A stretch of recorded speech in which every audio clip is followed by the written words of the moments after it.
Bismillahirrahmanirrahim. Assalamualaikum warahmatullahi wabarakatuh. Salam damai sejahtera untuk kita semua. Om Swastiastu, Namo Buddhaya, salam kebajikan. Perkenalkan, kami dari mahasiswa Fakultas Hukum Universitas Pasundan. Kami akan mempresentasikan tugas kelompok kelas H mata kuliah Hukum Perikatan yang berjudul Perjanjian untuk melakukan jasa tertentu dan Perjanjian pemborongan pekerjaan.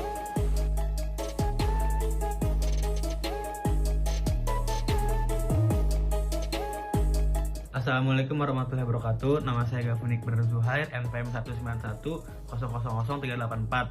Saya di sini akan menyampaikan materi tentang bentuk perjanjian jasa tertentu. Sebelumnya kita harus mengetahui bentuk perjanjian jasa tertentu. Jasa tertentu merupakan perjanjian yang dilakukan di bidang jasa yang dilaksanakan oleh para pihak yang ketentuan atau syaratnya ditentukan oleh para pihak yang bersangkutan. Apabila sebelumnya tidak ditentukan, maka akan diatur oleh ketentuan yang bersifat kebiasaan. Dan bentuk perjanjian tertentu itu terbagi menjadi dua. Ada yang perjanjian secara lisan dan perjanjian tertulis. Perjanjian secara lisan adalah perjanjian yang dibuat para pihak dengan kesepakatan cukup secara lisan saja. Dan sedangkan perjanjian secara tertulis dibuat dalam bentuk tertulis atau kontrak, baik berupa akta otentik atau akta di bawah tangan. Contoh perjanjian untuk memperlakukan jasa tertentu, contohnya dokter kepada pasien. Dokter diminta jasanya oleh pasien untuk menyembuhkan penyakitnya, dan pengacara kepada kliennya meminta kepada pengacara tersebut untuk mengurusi suatu perkara. Definisi perjanjian dalam Kitab Undang Hukum Perdata atau disingkat dengan KUHP Perdata terletak pada pasal 1313 atau 1313 yang isinya perjanjian dan atau persetujuan adalah dengan mana satu orang atau lebih mengikatkan dirinya kepada satu orang lain atau bahkan lebih. Definisi perjanjian dalam Kamus Besar Bahasa Indonesia, perjanjian adalah persetujuan tertulis atau dengan lisan yang dibuat oleh dua pihak atau lebih, masing-masing bersepakat akan mentaati apa yang tersebut dalam persetujuan itu. Halo guys, saya Fadil Rabade Muhtar, NPM 19-1393. Dasar hukum perjanjian untuk melakukan jasa tertentu pasal 1601 atau 1601 KUH Perdata, bahwa setiap pelaksanaan pekerjaan harus didasarkan pada persetujuan dengan mana pihak ke satu mengikatkan diri untuk mengerjakan suatu pekerjaan bagi pihak lain dengan menerima upah. Persetujuan tersebut harus dibuat dalam bentuk perjanjian kerja dan perjanjian pemborongan kerja. Dasar hukum perjanjian pemborongan pekerjaan yaitu pasal 64 Undang-Undang Nomor 13 Tahun 2003. Dinyatakan bahwa perusahaan dapat menyerahkan sebagian pelaksanaan pekerjaan kepada perusahaan lainnya melalui perjanjian pemborongan pekerjaan atau penyediaan jasa pekerja buruh yang dibuat secara tertulis. Assalamualaikum warahmatullahi wabarakatuh. Perkenalkan, nama saya Fatur Rahman Nur Said dengan NPM 378. Di sini saya akan menjelaskan tentang hak dan kewajiban para pihak yang terlibat dalam pelaksanaan perjanjian jasa tertentu dan juga perjanjian pemborong pekerjaan. Hak dan kewajiban ini sebenarnya memiliki beberapa pasal yang melindungi satu sama lain, mau dari pihak pengembang atau dari pihak pemborong tersebut. Hak pelaku usaha berdasarkan pasal 6 Undang-Undang Nomor 8 Tahun 1999 tentang pelindungan konsumen yang melindungi 5 asas, yaitu asas manfaat, asas keadilan, asas keseimbangan, asas keamanan, dan asas kepastian. Dasar hukum Undang-Undang 8 Tahun 99 tentang perlindungan konsumen adalah pasal 5 ayat 1, pasal 21 ayat 1, pasal 27, dan pasal 33 Undang-Undang Dasar 1945. Selanjutnya, Hak konsumen berdasarkan pasal 4 Undang-Undang Nomor 8 Tahun 1999 tentang Perlindungan Konsumen. Pasal ini mengikat konsumen agar pengembang tidak berbuat semaunya, yang berisikan konsumen atau pembeli properti tersebut memiliki hak antara lain kenyamanan, keamanan, dan keselamatan dalam mengonsumsi produk maupun jasa serta memilihnya dengan nilai tukar dan kondisi sesuai perjanjian. Yang berarti pembeli properti juga berhak atas data yang jelas dan jujur tentang kondisi dan jaminan barang atau jasa serta berhak didengar pendapat dan keluhannya. Jika terdapat masalah, pembeli berhak mendapatkan advokasi, perlindungan, dan upaya penyelesaian sengketa konsumen secara patut. Dan Anda juga berhak memperoleh kompensasi, ganti rugi, atau pergantian apabila barang atau jasa diterima tidak sesuai janji. Ada kewajiban konsumen. Selanjutnya, kewajiban konsumen berdasarkan pasal 5 Undang-Undang Nomor 8 Tahun 1999 tentang Perlindungan Konsumen. Pasal ini mengatur tentang langkah konsumen yang harus dilakukan, yaitu 1. Membaca atau mengikuti petunjuk informasi dan prosedur pemakaian atau pemanfaatan barang dan jasa demi keamanan dan keselamatan. 2. Beretikat baik dalam melakukan transaksi pembelian barang dan jasa. 3. Membayar sesuai dengan nilai tukar yang disepakati. 4. Mengikuti upaya penyelesaian hukum sengketa perlindungan konsumen secara patut. Adapun yang menjadi kewajiban pelaku usaha sebagaimana yang telah disebutkan dalam pasal 7 Undang-Undang Nomor 8 Tahun 1999 tentang Perlindungan Konsumen adalah 1. Beretikat baik dalam melakukan kegiatan usahanya. 2. Memberikan informasi yang benar, jelas, dan jujur mengenai kondisi dan jaminan barang atau jasa serta memberikan penjelasan, penggunaan, perbaikan, dan pemeliharaan. Yang ketiga, memperlakukan atau melayani konsumen secara benar dan jujur secara tidak diskriminatif. Yang keempat, menjamin mutu barang dan jasa yang diproduksi atau diperdagangkan berdasarkan ketentuan standar mutu barang atau jasa yang berlaku. 5. Memberikan kesempatan kepada konsumen untuk menguji atau mencoba barang atau jasa tertentu serta memberikan jaminan atau garansi atas barang yang dibuat atau yang diperdagangkan. Yang keenam, memberikan kompensasi, ganti rugi, atau penggantian atas kerugian akibat penggunaan, pemakaian, dan pemanfaatan barang atau jasa yang diperdagangkan. Yang terakhir, memberikan kompensasi, ganti rugi, atau penggantian apabila barang dan jasa yang diterima atau dimanfaatkan tidak sesuai dengan perjanjian. Demikian penyampaian saya tentang hak dan kewajiban para pihak yang terlibat dalam pelaksanaan perjanjian jasa tertentu dan juga perjanjian pemborangan pekerjaan. Assalamualaikum warahmatullahi wabarakatuh. Perkenalkan, nama saya Mukti Wibowo. Saya dari kelompok 2. Kali ini saya akan menjelaskan materi tentang PKWT dan PKWTT. Materi yang pertama yaitu PKWT. PKWT adalah perjanjian kerja waktu tertentu. Perjanjian kerja antara pekerja dengan pengusaha untuk mengadakan hubungan kerja dalam waktu tertentu atau untuk pekerjaan tertentu. Isi dari perjanjian PKWT bersifat mengatur hubungan individual antara pekerja dengan pengusaha atau perusahaan. Contohnya mengatur kedudukan atau jabatan, gaji, upah pekerja, tunjangan, serta fasilitas apa yang didapat pekerja dan hal-hal lain yang bersifat mengatur hubungan kerja secara pribadi. PKWT wajib dibuat secara tertulis dan didaftarkan di instansi ketenagakerjaan terkait. Dan saya juga merangkum 4 indikator jenis PKWT. Yang pertama, pekerjaan yang selesai sekali atau sementara, sifatnya penyelesaiannya paling lama 3 tahun. Yang kedua, pekerja musiman. Yang ketiga, pekerjaan yang terkait dengan produk baru, kegiatan baru, atau produk tambahan yang masih dalam percobaan atau penjajakan. Yang keempat, pekerja harian atau pekerja lepas. Yang selanjutnya, PKWTT adalah perjanjian kerja waktu tidak tertentu. Sebenarnya PKWTT dan PKWT isinya sama-sama saja. Isinya mengatur tentang perjanjian ketenagakerjaan seperti tadi, hak dan kewajiban para perusahaan dan si buruh mengenai gaji, tunjangan, fasilitas seperti itu. PKWTT harus memuat 8 poin. Yang pertama, nama, alamat perusahaan, dan jenis usaha. Yang kedua, nama, jenis kelamin, umur, dan alamat pekerja atau buruh. Yang ketiga, jabatan atau jenis pekerjaan.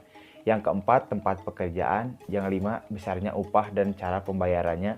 Yang keenam, syarat-syarat kerja yang membuat hak dan kewajiban pengusaha dan pekerja atau buruh. Yang ketujuh, mulai dan jangka waktu berlakunya perjanjian kerja. 8. Tempat dan tanggal perjanjian kerja dibuat, tanda tangan para pihak dalam perjanjian kerja. Masa percobaan pada PKWTT atau pekerja tetap. Pekerja tetap PKWTT tidak dikenai masa percobaan yang lamanya maksimal 3 bulan. Hal yang perlu dicermati oleh Departemen HR adalah selama masa percobaan tersebut, pekerja tidak boleh digaji di bawah upah minimum yang telah ditetapkan pemerintah. Hal tersebut dilandasi dengan pasal 60 Undang-Undang Ketenagakerjaan. Yang akhir periode masa kontrak PKWTT. Akhir periode dari masa kontrak PKWTT, saya tidak memasukkan semuanya, saya hanya meringkas 4, yaitu pensiun. Pensiun dapat menjadi akhir periode masa kontrak. Resign, putusan dari pengadilan atau lembaga. Adanya keadaan atau kejadian tertentu yang dicantumkan dalam perjanjian kerja. Jadi lebih ringkasnya, kalau yang ini lebih ke melanggar peraturan yang telah dibuat dari perjanjian-perjanjian yang telah disepakati oleh pengusaha dan buruh. Kali ini saya juga merangkum perbedaan PKWT dan PKWTT. Di sini ada 6 indikator. Yang pertama, waktu. Dibatasi waktu atau selesainya pekerjaan. Sedangkan di dalam PKWTT tidak ada batas waktu hingga selesai pensiun atau pekerja meninggal dunia. Yang kedua, PHK. PHK batal demi hukum, otomatis batal. Sesuai dengan yang tertera dalam perjanjian, tidak harus melalui proses LPPHI. Sedangkan dalam PKWTT, PHK karena alasan tertentu harus melalui proses LPPHI. Yang tidak tahu LPPHI yaitu Lembaga Penyelesaian Perselisihan Hubungan Industrial. Kewajiban ketika PHK. Di PKWTT, perusahaan wajib membayar pesangon, uang penghargaan, sedangkan di PKWTT tidak wajib membayar uang pesangon atau penghargaan, tapi ini tidak wajib. Bila perusahaan ingin membayar, ya tidak ada masalah. Indikator yang keempat, masa percobaan. Tidak boleh ada masa percobaan. Bila diberlakukan masa percobaan, batal demi hukum. Sedangkan di PKWTT, masa percobaan diperbolehkan. Kontrak kerja. Di PKWT, kontrak kerja atau perjanjian kerja harus tertulis dengan huruf Latin dan bahasa Indonesia. Sedangkan PKWTT tidak harus tertulis atau lisan. Pencatatan di PKWTT wajib dicatatkan di instansi ketenagakerjaan, sedangkan di PKWTT tidak harus dicatatkan karena di kontrak kerja atau perjanjian juga PKWTT disetujui secara lisan, jadi tidak harus ada pencatatan apapun. Wanprestasi. Istilah wanprestasi berasal dari bahasa Belanda, yaitu wanprestati, yang artinya tidak dipenuhinya prestasi atau kewajiban yang telah ditetapkan terhadap pihak-pihak tertentu di dalam suatu perikatan, baik perikatan yang dilahirkan dari suatu perjanjian ataupun perikatan yang timbul karena undang-undang. Wanprestasi ialah pelaksanaan kewajiban yang tidak dipenuhi atau ingkar janji atau kelalaian yang dilakukan oleh debitur, baik karena tidak melaksanakan apa yang telah diperjanjikan maupun malah melakukan sesuatu yang menurut perjanjian tidak boleh dilakukan. Saya Awan Rizky Al-Fajri Korua dari kelompok 2 dan NPM saya 191000388. Dan di sini saya akan melanjutkan menjelaskan tentang bentuk dan syarat wanprestasi. Menurut Subekti, bentuk dan syarat tertentu sehingga terpenuhinya wanprestasi adalah: 1. Tidak melakukan apa yang disanggupi akan dilakukannya. Yang kedua, melaksanakan apa yang dijanjikan tetapi tidak sesuai yang dijanjikan. Yang ketiga, melakukan apa yang dijanjikan tetapi terlambat. Dan yang keempat adalah melakukan sesuatu yang menurut perjanjian tidak boleh dilakukannya. Dan di sini pun ada syarat-syarat tertentu yang harus dipenuhi oleh seorang debitur sehingga dikatakan dalam keadaan wan prestasi adalah satu, syarat material, yaitu adanya kesengajaan berupa suatu hal yang dilakukan seseorang dengan dikehendaki dan diketahui serta disadari oleh pelaku sehingga menimbulkan kerugian pada pihak lain. Dan yang kedua, syarat formil, yaitu adanya peringatan atau somasi hal kelalaian atau wan prestasi pada pihak debitur harus dinyatakan dahulu secara resmi, yaitu dengan memperingatkan debitur bahwa kreditor menghendaki pembayaran seketika atau dalam jangka waktu yang pendek. Halo semua, perkenalkan nama saya Layla Yunita. Saya dari kelompok 2, NPM saya 191000405. Jadi saya akan ngejelasin tentang penyebab terjadinya wan prestasi. Yang sebelumnya udah teman saya jelasin, dan saya bakal jelasin partnya saya penyebab terjadinya wan prestasi. Nah, wan prestasi itu ada dua. Yang pertama tuh adanya kelainan debitur atau nasabah. Dan yang satu lagi karena adanya keadaan memaksa. Itu. Nah, kalau yang pertama yang adanya kelainan debitur itu tuh kerugian itu dapat dipersalahkan kepada debitur. Jadi itu dapat disalahin sama debiturnya kayak nasabahnya gitu, jika unsur kesengajaan atau kelalaian. Nah, jadi kalau misalnya ada masalah atau apapun itu tuh kelalaian dari nasabah. Nah, dan itu tuh merugikan diri debitur yang dapat dipertanggungjawabkan kepadanya.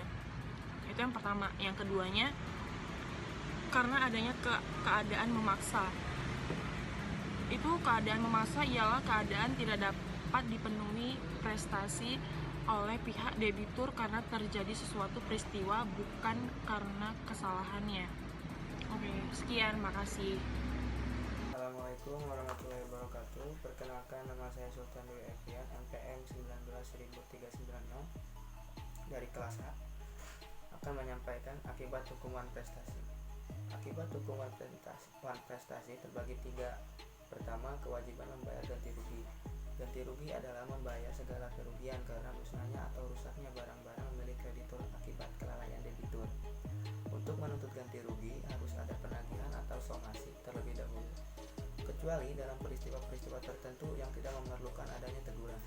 Ketentuan tentang ganti rugi diatur dalam pasal 1246 Kitab Undang-Undang Hukum Perdata yang terdiri dari 3 macam, yaitu biaya, rugi, dan bunga. Yang kedua, dari akibat hukum wan prestasi ada pembatalan perjanjian. Sebagai sanksi yang kedua akibat kelalaian seorang debitur, yaitu berupa pembatasan perjanjian. Sanksi atau hukuman ini apabila seseorang tidak dapat melihat sifat pembatalannya tersebut sebagai suatu hukuman dianggap debitur malahan merasa puas atas segala pembatalan tersebut karena ia merasa dibebaskan dari segala kewajiban untuk melakukan prestasi. Dan yang ketiga, yang terakhir, dari akibat hukuman prestasi yaitu peralihan risiko. Akibat wan prestasi yang berupa peralihan risiko ini berlaku pada perjanjian yang objeknya suatu barang, seperti pada perjanjian pembiayaan leasing. Dalam hal ini seperti yang terdapat pada pasal 1237 Kitab Undang-Undang Hukum Perdata ayat 2 yang menyatakan jika si berutang lalai akan menyerahkannya, maka semenjak saat kelalaiannya kebendaan adalah atas tanggungannya. Assalamualaikum warahmatullahi wabarakatuh. Saya Arif Mutakin dari kelompok 2 Hukum Perikatan akan menjelaskan tentang berakhirnya perjanjian. Pada dasarnya perjanjian atau kontrak yang telah dibuat dan dilaksanakan oleh para pihak dapat berakhir atau hapus. Jika perjanjian atau kontrak tersebut berakhir atau hapus, maka perikatan atau hubungan hukumnya telah berakhir atau hapus juga. Sebaliknya, jika perikatan yang bersumber dari kontrak berakhir atau hapus, maka perjanjian atau kontraknya pun berakhir atau hapus. Namun terdapat logika lain yang diartikan sebagai pengecualian, yaitu suatu perikatan hubungan hukum dapat berakhir, namun perjanjian atau kontraknya belum berakhir. Sebagai contoh, pembayaran harga barang oleh pembeli berakibat hukum perikatan mengenai pembayarannya menjadi berakhir atau hapus. Namun perjanjian atau kontrak jual belinya belum berakhir karena perikatan mengenai penyerahan barang belum dilaksanakan oleh penjual. Sebaliknya, perjanjian atau kontrak dapat berakhir, tetapi perikatan yang bersumber dari kontrak itu tidak berakhir atau tidak hapus. Sebagai contoh, perjanjian atau kontrak sewa menyewa sudah berakhir atau hapus, tetapi perikatan mengenai pembayaran uang sewa belum berakhir atau hapus, karena belum dibayar oleh penyewa. Setidaknya terdapat beberapa alasan yang menyebabkan suatu perjanjian atau kontrak tersebut berakhir atau hapus, yaitu artinya para pihak telah menentukan dengan tegas terkait jangka waktu berakhirnya perjanjian atau kontrak. Dan yang kedua, jangka waktu berakhirnya perjanjian atau kontrak telah ditentukan oleh Undang-Undang Pasal 1066 Ayat 3 KUHP Perdata.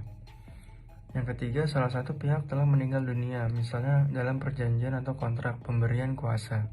Pasal 1813 KUHP Perdata, perjanjian atau kontrak perburuhan. Pasal 1603 huruf C KUHP Perdata, dan perjanjian kontrak perseroan. Pasal 1646 ayat 4 KUHP Perdata. Yang keempat, salah satu atau kedua belah pihak menyatakan menghentikan perjanjian atau kontrak, misalnya dalam kontrak kerja atau kontrak sewa menyewa. Yang kelima, karena putusan hakim, artinya berdasarkan upaya hukum yang dilakukan oleh suatu pihak yang dirugikan di pengadilan, akhirnya pengadilan memutuskan untuk membatalkan suatu perjanjian atau kontrak tersebut. Biasanya gugatan yang diajukan adalah gugatan cedera janji atau wan prestasi atau perbuatan melawan hukum. Dan yang keenam, tujuan kontrak telah tercapai, misalnya kontrak pemborongan. Sekian penjelasan dari saya. Wassalamualaikum warahmatullahi wabarakatuh.